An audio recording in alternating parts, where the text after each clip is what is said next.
Hello, I'm Anna.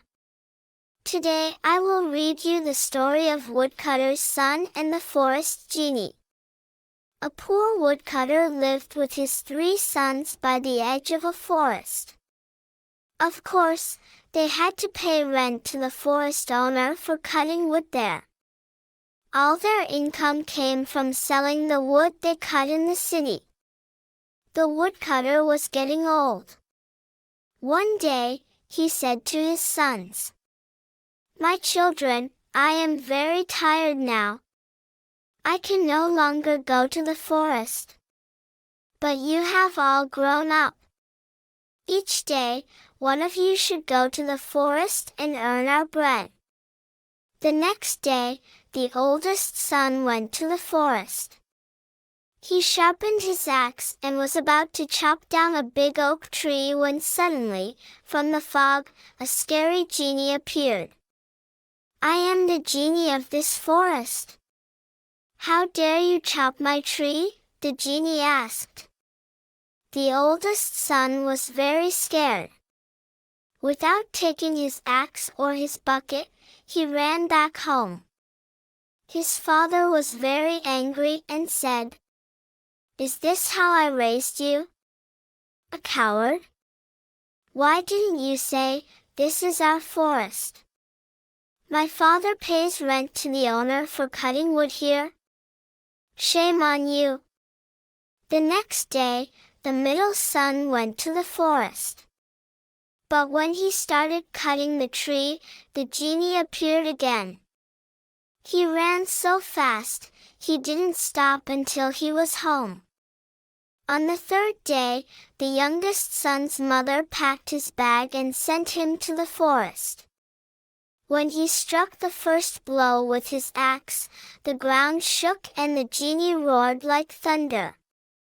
"Pick your death! How dare you cut my tree?" The youngest son replied, "Who are you?" "My father has been paying rent here for 50 years. Go away or I'll crush you like this stone and drain your life."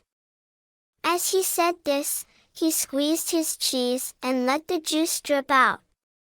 The genie was so scared of the boy who could even squeeze the juice out of a stone that he thought, "I shouldn't fight this one. He'll crush me into pieces. It's better to get along with him." The whole day, the genie helped the boy chop wood. In the evening, the genie invited him to dinner. The genie lived in a big house in the forest. While preparing the food, he told the boy, "You can draw water from the well." When the boy saw the huge buckets by the well, he came up with a clever idea. "I'm too busy to draw water. I'll just bring the well inside the house," he shouted. The genie was so frightened. "Please don't break my well. I'll come and get the water," he begged. When they started eating, the boy thought of another trick. He tied his bag under his shirt and said to the genie, "Let's have a race and see who can eat more." They started eating. When the boy took one bite, he secretly put 5 in his bag. Soon, the genie was so full that he couldn't eat anymore, but the boy was still eating happily.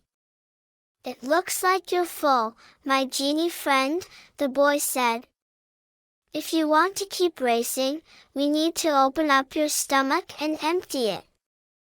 The genie got scared and shouted, "Please don't do it. You win. Look, here is a chest full of gold. Take it, and leave me alone. The gold and the forest are yours now. Just don't hurt me." The boy returned home with a chest full of gold. The chest was so big that it would last not only for them but for their children too. From that day on, their father never worked again. The brothers only cut as much wood as they needed, and they lived like kings with their gold. Maybe they are still living that way today.